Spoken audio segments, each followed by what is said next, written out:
बिस्मिल्लाहिर्रहमानिर्रहीम। बाबा की आवाज़ आई, उस्मान चिल्ला पूरा करो। कुछ देर बाद उस्मान का चिल्ला पूरा हो गया और एक पुरानी कब्र फटी जिसमें एक नीली सी रोशनी निकली और इसमें से एक तलवार और कबूतर बाहर निकला।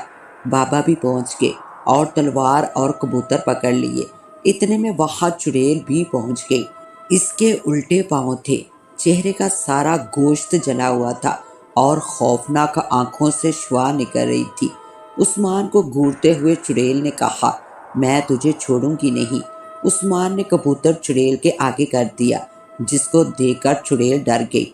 चुड़ैल ने कहा, उस्मान मैं तुझे कुछ नहीं कहूंगी, ये कबूतर मुझे दे दो, जो कि चुड़ैल की जान थी। बाबा जी ने कहा, बेटा जल्दी से इस कबूतर के पैर काट दो। उस्मान ने जैसे ही कबूतर के पैर काटे तो चुड़ैल चीखें मारकर गिर गई। बाबा ने उस्मान को कहा कि कबूतर का सर काट दो। उस्मान ने फौरन बाबा जी की बात पर अमल किया और कबूतर का सर काट दिया। चुड़ैल को आग लग गई और वो राख बन गई। राख को उठाकर बाबा जी ने करीबी कुएं में डालकर बंद कर दिया। एक खौफनाक कहानी लेकर आपकी होस्ट दुआ वाइस आपकी खिदमत में हाजिर है। तो बिना टाइम वेस्ट किए आइए कहानी का आगाज करते हैं। शाम होते ही लोग अपने अपने घरों में चले जाते। जो लोग किसी काम से बाहर थे वो भी शाम होते ही अपने अपने घरों को लौट जाते थे। एक दिन मोहम्मद अली अपने काम से फारिग होकर खेती बाड़ी करके लौट रहा था कि अपनी गली में आते ही इसे उस्मान नजर आया, जो कि अपने घर के आगे खड़ा था। उस्मान और मोहम्मद अली गहरे दोस्त थे, जो कि गांव रियासतपुर में रहते थे और 10वीं के बाद खेती बाड़ी करते थे। मोहम्मद अली को उस्मान ने बताया कि साथ वाले गांव से लोग गायब हो रहे हैं, जिसकी लाश मिलने पर आंखें और दिल गायब होते हैं। मोहम्मद अली ने पूछा, ये सब कौन कर रहा है? उस्मान ने कहा, इसका अभी तक पता नहीं चला। अगले दिन फिर पता चला कि दूसरे गांव से भी लोग गायब हो रहे हैं। मोहम्मद अली ने सारे गांव को जमा किया और कहा, हम अपने गांव में पहरा देंगे, जिससे सब गांव वालों ने इत्तेफाक किया। यूं 4-4 आदमियों की टोलियां सारे गांव में मुख्तलिफ जगहों पर लगाई गई।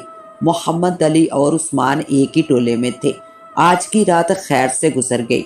अगले दिन फिर से पहरा दिया गया था। मोहम्मद अली की तबीयत कुछ ठीक नहीं थी, इसलिए वो आराम करने की गरज से बैठ गया। जैसे ही मोहम्मद अली बैठा, एक जोरदार चीख की आवाज आई। मोहम्मद अली को एक झटका सा लगा और वो बेहोश हो गया। मोहम्मद अली को एक हफ्ते के बाद होश आया। फिर तो जैसे मोहम्मद अली का जीना हराम हो गया। ना खाता था और ना पीता था, ना किसी से बात करता था, ना मालूम हुआ क्या था और ना जानते थे कि ये क्या चक्कर है। फिर उस चुड़ैल ने इस गांव का जीना हराम कर दिया। सख्त पहरे के बावजूद भी किसी न किसी को उठाकर ले जाती थी। हर घर में रोज कोई ना कोई गैब होता और हर घर में मातम होता। एक दिन उस्मान मोहम्मद अली से मिलने गया तो इससे मोहम्मद अली की हालत देखी ना गई और इसने किसी आमिल बाबा से मिलने का फैसला कर लिया। अगले दिन ही उस्मान आमिल बाबा के पास पहुंच गया, जो कि इसी गांव के आखिर में नदी के पास रहते थे। बाबा जी नहायत ही खूबसूरत और नूरानी चेहरे वाले थे। उस्मान ने सारी बात बाबा जी को बता दी, जिसे सुनकर बाबा जी ने कहा, मैं अभी पता लगाता हूँ। बाबा जी ने आंखें बंद कर ली और मुंह ही मुंह में कुछ पढ़ना शुरू कर दिया और कुछ ही देर बाद कहा कि वो चुड़ैल तुम्हारे गांव वालों को बदले की आग में कत्ल कर रही है। तो उस्मान ने पूछा, बाबा जी कैसा बदला? बाबा जी ने कहा,